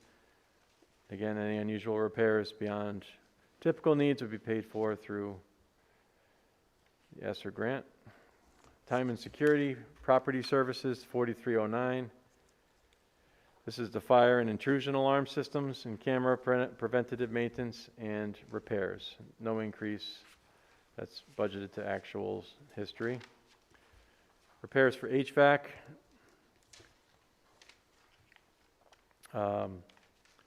That's again flat. It's preventative maintenance and repairs for overall repairs and maintenance to our HVAC, heating and air conditioning, and air circulation systems, which are working full-time these days due to COVID requirements, running them before, during, and after buildings are occupied, even if there's one person in the building. For rental, line 4421. This object includes year 2 of a 5-year copier contract for all of our copiers in the district. Some graduation expenses previously assigned to this account were moved to 5901, so that went down by a bit. Other services, this includes adjusted athletic officials pay with typical game schedule based on account balance and analysis of needs for 22-23, so all the refs and officials and all their services. It also includes facilities services such as central office cleaning and district-wide exterminating, things of that nature. So that went down by almost $2,000, or 2.7%. Transportation for students, this is a big item, line 5101. This includes in-district regular education, home to school transportation with DACO. Combined change is due to a 2.5% contractual rate increase for the upcoming year 3 of a 5-year DACO contract. So that is an increase from, we were 1.9, Sam, for the last 2 years? 1.95, yes, thank you. So 2 years at 1.95, it'll be 2 years at 2.5, then it's going to be 2.9 for the 5th year. 2.9 for the 4th and 5th. 4th and 5th year? Okay, so we only have 1 year at 2.5, so it's a steadily climbing contract, but still extremely competitive compared to others we were looking at. Transportation field trips, 5102, includes estimated transportation for district-wide field trips. Other field trip transportation admission fees are paid through activity funds. Some presentations are held in district to reduce those transportation costs if it's conducive to it. And then when possible, so when possible and conducive to student enrichment and learning experiences, it's held in district. So that stayed pretty flat, 0.3% increase. Other purchase services, transportation, athletics. This includes all transportation expenses for regular season and potential playoff athletics that have to be budgeted for competitions across the region and around the state. So all the buses that take our student athletes to all of their competitions. It's an increase of 1.7%. Other purchase services, transportation, this one, STV, it's consolidated into 5101 that we already talked about. Those are the vans. Transportation, special ed in-state, so this is for our special ed transportation within the state. Contractual increase rises from 1.95% during the current year to 2.5% per the contract, as I mentioned in the last, it's the same contract for special ed and our regular in-district busing. Special ed transportation is based upon in-district and some out-of-district student requirements. Special education transportation is required by state and federal law to be reported separately, and it does count toward our excess cost grant. So if we hit a certain level, we get some money back. 5212, liability insurance, contracted as a shared service between the town and the board. Expected rate increase is per our insurance advisor in collaboration with the town. So that's, we budgeted 4%.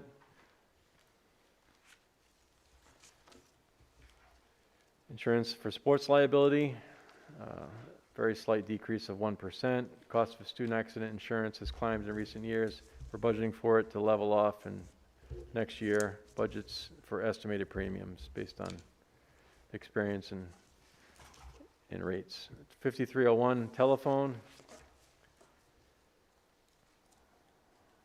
The object is budgeted based upon recent experience since the implementation of the internet-based telephone system by Mr. Ross and his team. Some increases to this account is needed to align with recent cost experience, so just a little bit of a correction in how much the actual cost was for our phone systems outside of the internet-based. Postage, 5302. Line 5302, it's remaining flat. We continue to do our best to communicate electronically instead of sending out many things with postage on them whenever possible. 5402, advertising is no longer used. Open positions are advertised. This is for advertising for HR open positions. We use the internet-based platforms like Appletrack and others. 5501, communication and printing went down. Account includes communication about the district and adult education programs, the flyers and the programs, printing costs. It also includes school printing needs, letterhead, forms, passes, some of the expenses related to school business partnerships. Costs adjusted to reflect the most recent experience. So we were able to lower that. Tuition includes the Southington Vocational Agricultural VOAG program and reflects a one-time significant increase in program tuition during this current year that'll continue next year. So students have that option to attend there. We have a requirement to pay tuition. So 5602, other purchased services. Our hope is to keep as many of our students with us, learning and developing in our Plainville schools. In very few cases, such as those reflected in this account, we're unable to safely and effectively meet the needs of some students within our district. The state excess cost reimbursement rate reflected on this line is trending downward. Each year is different. This cost is very difficult to predict. We have had a budget shortfall in this area in recent years. We're budgeting $50,000 in additional expenses to help offset potential for overage in this budget line. It's a difficult account to predict. I talked about it earlier, with accuracy from year to year based on students moving in and out of the district, requiring more extensive programming. So this is, I would consider this a bit of a budget risk because we're budgeting $50,000 more, but our current experience is far more than that. You just don't know for sure year to year. Tuition out of state special education, $56.50. This account is no longer used as in prior years. 5801, conference and travel. This object covers conference and travel expenses, mileage reimbursement, conference fees, teacher of the year, conference fees, all in support of the improved professional growth and impact on student success. Overall travel budget's been increased with the expectation of more travel post-COVID, hopefully next year, and due to the resumption of some opportunities that have been canceled due to COVID. So just trying to get back to a normal level. Travel for specialists. This is travel between buildings for our specialists that travel between schools. It's just mileage reimbursement. That stayed flat. 5901. Other purchased services includes some central office services, unemployment tax services, and centralizes district-funded graduation and other special events such as Super Senior. It increases are based on a number of factors, including rising costs of rentals, related services for these ceremonies. So I had mentioned this line in other accounts. It's been consolidated from other lines, so other lines went down. This one went up a little bit. Supplies maintenance, 6103. Includes facilities, supplies. Overall repairs and maintenance are slightly increased based on projected needs across the district. Some anticipated increase include the use of high efficiency air handler filters, the Merck 13 filters that we're using for across the district as recommended by the CDC and DPH for our ventilation systems. They're more pricey than what we had used in the past. Supplies, custodial, 6104. Includes cleaning supplies at a cost-controlled service through a cleaning supply vendor agreement. So that stays flat. So all the supplies to clean our buildings. Supplies central, this is for each of the schools, what they've asked for. Includes a variety of district-related supplies from a number of vendors such as School Specialty, WB Mason, and Quill. So office supplies, things of that nature for each of the schools. No change there. And a couple of the schools didn't request any because they said they still had enough. So we appreciate not asking for it just for the sake of asking for it. And we've encouraged our principals and administrators to do that wherever they can. Supplies duplication, 6110. This includes centrally controlled copy paper purchasing, new habits, supported by investment in software, are expected to continue the downward trend in the amount of paper use. The district continues to use a program called PaperCut, thanks to Mr. Ross, to monitor duplicating, address excessive use. It's also better for privacy if you're printing something that's confidential, and to manage overall duplicating costs. So it's been a very good system for efficiency. Supplies instructional, 6111. Includes instructional supplies across all schools and programs such as art materials, books, and classroom supplies, including purchases related to the illustrative math curriculum, for grade K through 5, and also next generation science standard materials. For close to 5,000 instructional supplies were removed and charged to ESSER. Supplies non-instructional, 6112, includes non-instructional supplies, uniforms, sporting equipment, volunteer programs, food for school events, musical instrument supplies, a total of 34 school and program accounts. So there's a lot in there. I'll just give you a few examples. In all, $13,000 in expenses were assigned to ESSER funds for new track and field hurdles, which were $7,500, and for several other allowable grant purchases. So that went down slightly. Testing supplies include supplies for regular ed and special ed, including the PSAT. This account also covers purchasing of new required special education testing materials when new editions are released and purchased. 6114, software instructional, includes special ed and school-based instructional software. Much care is used in purchasing only software that meets legal obligations or adds educational value to students, resulting in savings. This line includes our online individualized education plan or IEP development and monitoring software. It's all electronically based now to keep up with state compliance, which accounts for most of this account.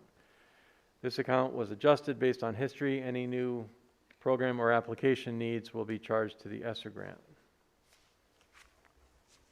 Software non-instructional, 6115, includes energy and technology network software. No increase over the past year is expected. Energy, natural gas. Now we're at the energy. Those accounts all go up, I believe. Energy costs have risen, 6211. This accounts for Eversource natural gas across the district. We have incurred a significant rate increase in this year, and a return to many, but not all after school and evening programs. So more activities, higher cost energy. In addition, COVID remediation requires running fresh air return at a very high and inefficient level before, during, and after the building is occupied for set periods of time. We plan for any costs above this budgeted amount to be charged to the ESSER grant. So a lot of our energy education programs related to running our systems and efficiencies there have gone away for the last couple of years, despite still saving money because of the work that Lynn Davis does. But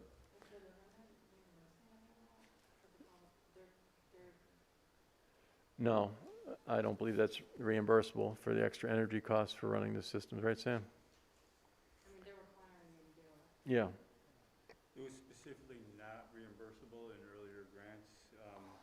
Right. ESSER 2 didn't allow it. They did add energy to the ESSER 3. Yep. And So we can look into be that. able to charge some of it. We can look into that. Electrical energy, 6221. This accounts for Eversource electricity for the district. The increase is based on the most recent history, including that of the Wheeler post-renovation. There was some shifts there when Wheeler came fully online. 2021-22 was the last year of the built-in interest-free, it's been a long day, interest-free loan that was used to purchase MSP boilers and efficient lighting in multiple buildings. However, rising energy costs require this significant increase. We're currently investigating additional solar programs that we will try to maximize for future savings. I've set up a meeting, Mr. Bussell set up a meeting with a company that he met with, and we're going to meet with Mr. Lee and myself and the company about additional solar options potentially for the district. So in some unique new programs. So we're hoping to learn more about that. I think it's next week we have that meeting set up. I'll keep you all informed. Only 9 more pages. Hang on. All right. Fuel oil. This is a very small one. This amount includes a small amount of fuel, most used for the emergency generators.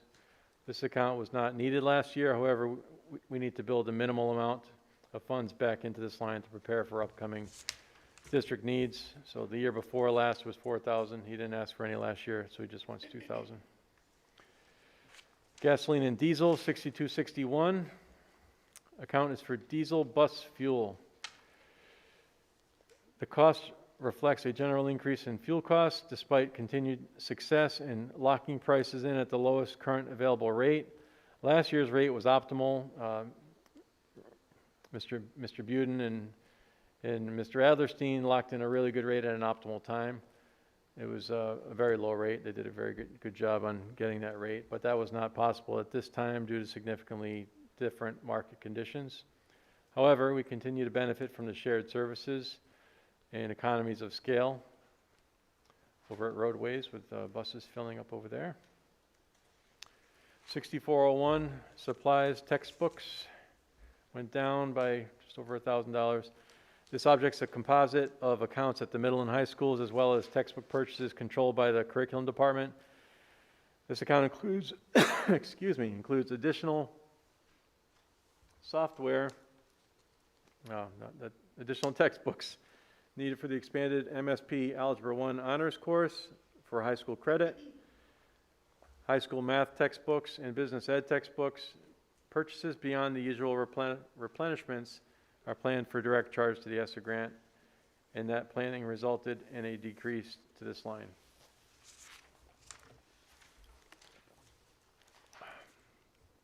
$6402 workbooks, a very minimal amount. We've really reduced the use of workbooks. Most tools are online through different platforms now, so fewer workbooks are needed. There's still some needed for, I think, accounting and some other courses. Library books, 6431. This is, the library books line is budgeted flat based upon needs at each school, so it went up by $5. I was joking earlier because I was overtired and feeling silly, and I said I think we ordered another copy of David Gets in Trouble. One of my favorite books. It reminds me of my assistant superintendent. It is a funny book. All right. Periodicals, 6432.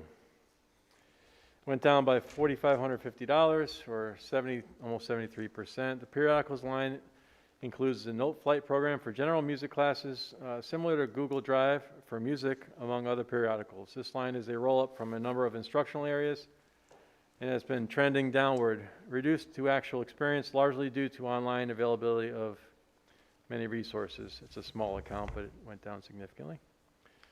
Equipment new, 7301. Regular and special education classroom equipment is budgeted on this line, including technology education, art, and others. A purchase of laminators was included in this current budget that the board's aware of, so that periodic expense being removed helped decrease this account.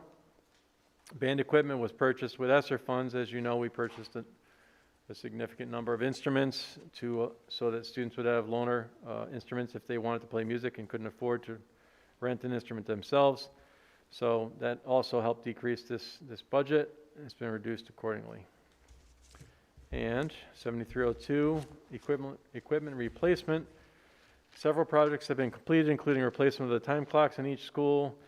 This account has also been decreased since ESSER grants were utilized to purchase a large number of, this is where the instruments are, I'm sorry, instruments for use as student loaner for the band programs. In addition, new display monitors have been installed in place of projectors. Mr. Ross and his team have done a great job with that, so that's resulted in far fewer expensive bulb replacement needs for projectors. Those bulbs are several $100s per projector bulb, which has an ongoing it was an ongoing costly expense. Yeah, so that last line was band equipment, not instruments. I apologize. So, and then finally, last one, dues and fees. Dues and fees include membership costs across a number of organizations. The decrease is a result of an ongoing review and prioritization of organizations and memberships, non-renewing where we can do that, where we can do without them. So we've decreased some of those, so it went down a little bit. And that is the entire budget book. I apologize for you getting one version. The last version, we did several updates to the comments. The numbers are all the same, so all your numbers are good. We will make sure we get you new updated budget pages, so you have the latest descriptions. You'll also have access to that electronically, so. With that, it's 9 o'clock. That's, I kind of thought we'd be going till 9 o'clock, so it's right on time. I don't know if you want to, if you wanted to ask any questions tonight, or if you want to just review the book, send questions in on the Google form, bring questions with you next week that we can address.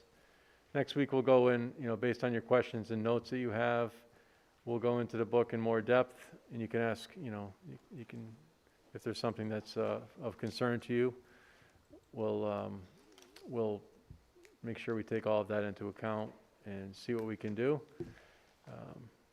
as we work toward a final budget that the board can agree upon. Are there any questions that anyone wants now procedurally or about any of the materials? I'm sorry for the little technical errors. I just had a question on the 5-year budget history. Sure. Do we know if we're going to be giving any money back this year? And if we do, approximately what it's looking like?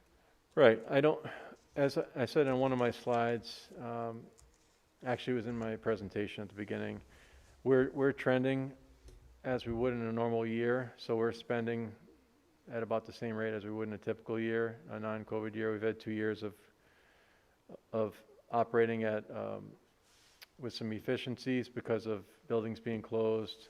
Last year we started 4 weeks hybrid. We didn't have any after-school activities really for a long time. We weren't allowing outside organizations and partner groups to use our facilities, our gyms, our fields, so we were turning the heat off. Weekends, so a lot of cost savings we had last year, basically all the cost savings. I'm trying to think of any that we would have. It's a fully operating year. We've been in since day one and we haven't been out. So I don't anticipate. The past 2 years as far as making them comparable to the future, basically. Can't really compare them when we weren't using the amount of money. Right. We left school in March 13th and didn't come back for the entire year in 2020. So we had 3 months we weren't occupying buildings. Everything was basically shut down except for the bare minimum. So lots of savings there, no overtime, no things like that. So there may be some, but as I said, the special ed's really trending very high this year, $500,000 over budget, as well as the substitute teacher costs. So it's between the two, it's over $600,000. So if there are savings, we're hoping that it'll help to account for those overages. So it's too early to tell, I guess is the best answer, but I don't expect any of those significant savings like we've had in the past, because even though we're charging all of our new staff and some resources, we're spending the grant money to help supplement the budget, but we don't anticipate that kind of savings. Is this, the 3.43, is this going to increase the mill rate? I honestly don't know. It's kind of as Robert called it last night, it's the sausage making process. So I would imagine it could. So, it comes down to our budget being approved at what we think will meet the needs of the kids. And then it's up to the town council to take it from there and to tell us what they feel makes the most sense. And then from there, the voters vote on what they think. Often, after the Board of Ed passes the budget on to the town council, some of the rate assumptions come down. Right. We were told what the budget for health insurance and liability insurance, and so if those rates come down, it won't affect programs, but it could reduce our budget. Right. So if our health insurance increase goes down by $200,000, our budget would be 2.9 something. Okay. So it's things like that we just don't know right now, but it would get us under 3%, but, my approach has been, since I've been superintendent, to ask for what we need, not to pad or inflate the budget, just ask for what we need to run the district. So when we're asked to reduce it, we have to make really hard decisions about what we don't want to run, or, what staff we're not gonna have working. So we try to ask for what we need, come in with an aggressive budget, in the sense that we're not asking for, you know, it seems like a lot, but when you look at I'll just say that if you look at the contractual increases page from I'll give you my presentation next time, because it has a lot of good charts in it, but that's $1.36 million, which is 3.5% increase on our budget. And our budget's coming in at 3.43, which is actually below the contractual increases. So, you know, where we could find some savings would be, you know, hopefully the insurance accounts. We'll look at whatever accounts, you know, the board wants us to look at or consider. You know, we can reduce anything, but there's an impact to any reduction that we make, and there's things that would have to be done in order to reduce things, and costs, detriments to the district, to the kids, to the services, risks that we would take of coming in, not making our budget. So So the 3.43, I'm sorry if I'm asking stupid questions. no, No, you're not. no, 3.43, and is that including, that's not including the ESSER fund money? we've used some ESSER fund money to bring down some of the accounts already, or planning to, I should say, but that doesn't include the ESSER funded staff that we've added. Those are separate. Isn't it, like, I would want to see that, I would want to see, you know, your total of ESSER funds compared to what you're asking for. You know, so that we Well, know the offsets are in what there. we're given. Yeah. I mean, I know they're in here, but I guess to see that total chunk of money, to show what ESSER is actually, is that it? What page is that on? This is on page, well, your numbers are, 12, page 12 in your book, it's the last Okay, that's what I was page. it's the last one before the change record pages. So this is all of what we're, These are all the grant offsets we're using to bring down the budget.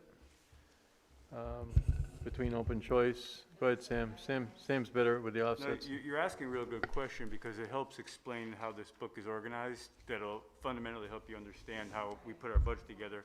Every person who works in the district is included in the salary budgets in this book, whether or not they're being charged to a grant or not. So they're all in there.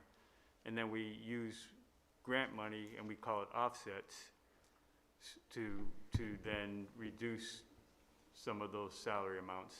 And the turkey tracks of that are through this book. The summary schedule that you're looking at now will show you how much ESSER money is covering salaries.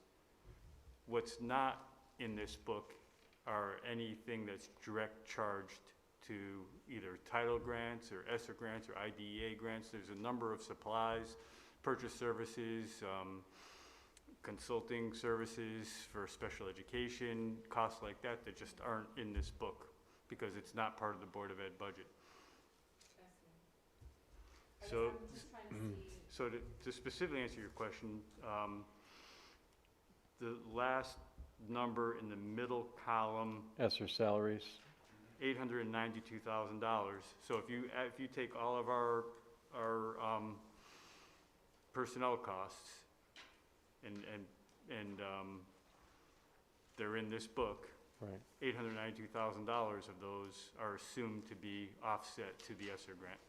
So we're subtracting out of the operating budget, and And the way we came up with that was all the staff additions that were requested last year, the Board of Ed made a decision to charge those to the ESSER grant, or maybe it was the town council. Somewhere in that process, it was decided to charge to the town council. We've continued that this year. Anything that was not already on board before last year is assumed to be charged off to mostly the ESSER grant. Does that help, Lori? yeah. And we get 2 more shots at this, so we don't have Right. to, like, yeah. I know, I just. No, but they're good questions. So I'm just looking at it, like, here you have for salaries for 22, 23, for 26, 655, What page are you on? page 4.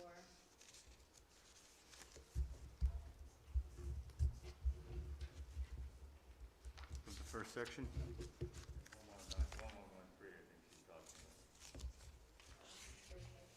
4, summary by oh, the summary section?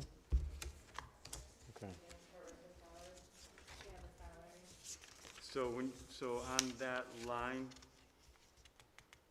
you're already looking at a number that's had that $892,000 taken out. Oh, taken out. It's already It's already out been of that taken out. line. If you look at some of the more detailed lines that Steve went through, it'll show you how we got down to that number. If you want me to keep talking, I will, but I don't want to Yeah, say so too much. this is the net after the offsets were taken out. Going with what Gordon was saying, when you go into, like, just for an example, when you go to like certified teachers, section 101, so the offset there would be instructional leaders, correct? No, Ones that had teachers. Certified teachers. no, the, The leadership of the teachers. Personnel positions or civil relations have been added to the offset. Steve, do you mind if I just kind of, because I think it kind of explains how we organize our budget, so Yeah. they're really good questions. If you go to page 2, the certified teacher page, which has more cost on it than any other page in the book, so it's a good page to look at.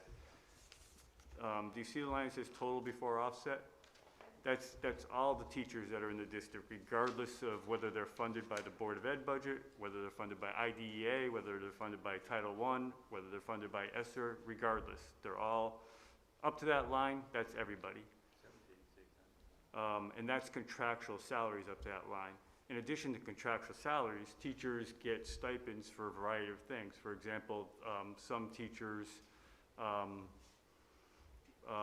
run after-school programs, and they get a stipend for that. That would be in, well, some of that's in there. Some teachers get stipends for the list of activities that's in the box below. Team leader, instructional leader, and that's, if you add all those up, that's the line that says teacher leadership stipends. Right, so the offsets would be 17 full-time positions for this year. You got it. Okay. So, but as far as what we're actually going up, we're only going up 2.8 positions. Right.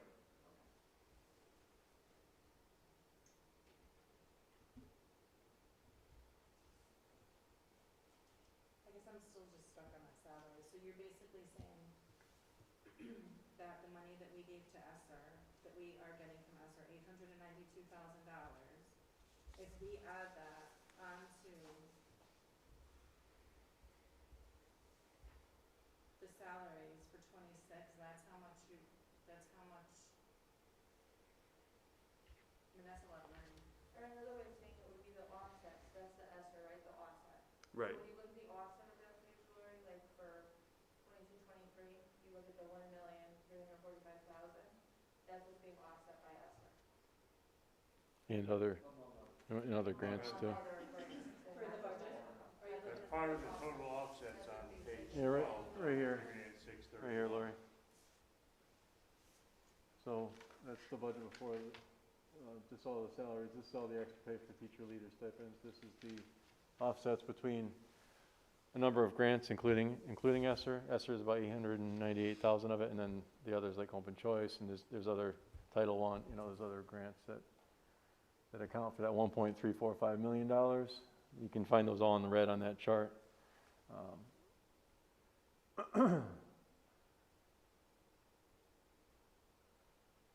So There's 892,000, that's, I guess, from, it's within this 1.345 million. It's part of that. oh, so you have other offsets included. There's other grants, yeah.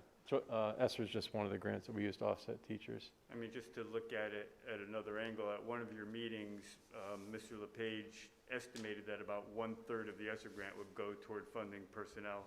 And so if you take 3 years of that 892 at 3 years, that's roughly 1/3 of the ESSER money that we have. So that's what he's been telling you, and it ties into this book. Yeah.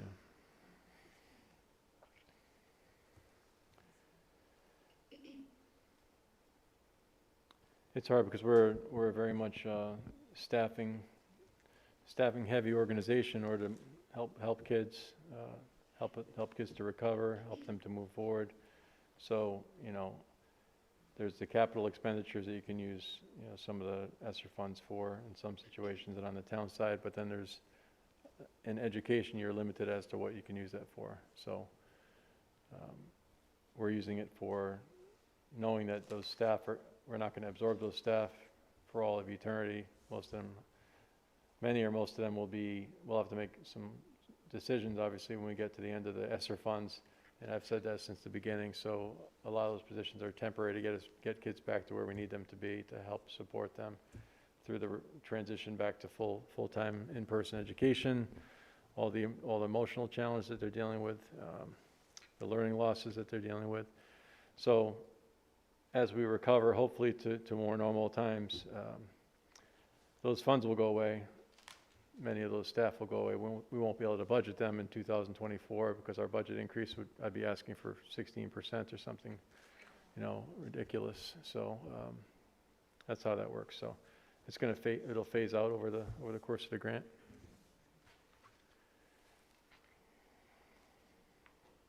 So I guess that's what my question was, is say if we added all the ESSER funds into this, what would that look like? It would look the same. It would still be a 3% increase? Yeah, I think what you're saying is what could you supplant from this budget and use ESSER for? And we already did a lot of that.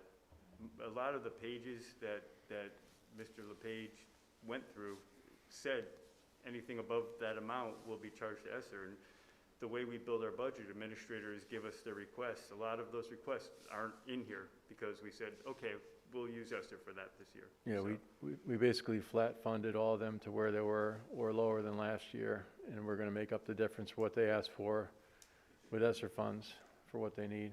So I don't know if that's accurate, Sam. Is that close? yeah. Yeah. Even I don't know if I said it right, but that's, if it wasn't for the ESSER funds, this would be an extremely risky budget. I would say we'd have a hard time making this budget. But Correct. because we have ESSER, then it's a safety net for us.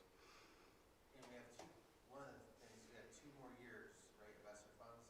In those 2 years, we're also going to get more increase from the state as we move up that ladder. So we should be receiving, I don't know if that'll help with the offset in the long run over 2 years, but our ECS grant? ECS grant ECS. is going to increase over those next 2 years as well. It's not going to be enough, but somewhat.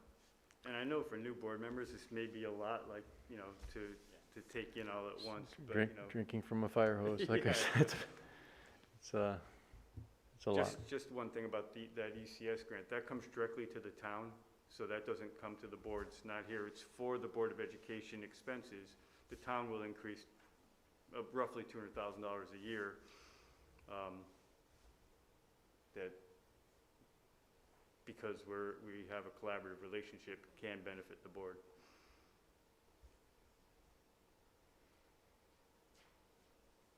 Actually, on the town side, they're also been getting extra funding, and as always, anything we don't use, like the 1.4 million over the last 2 years goes back to the town. Since I've been here, almost every year, we've used some sort of realized savings to pay forward something into the next year. Last year we covered capital, make the capital budget basically 0. Right.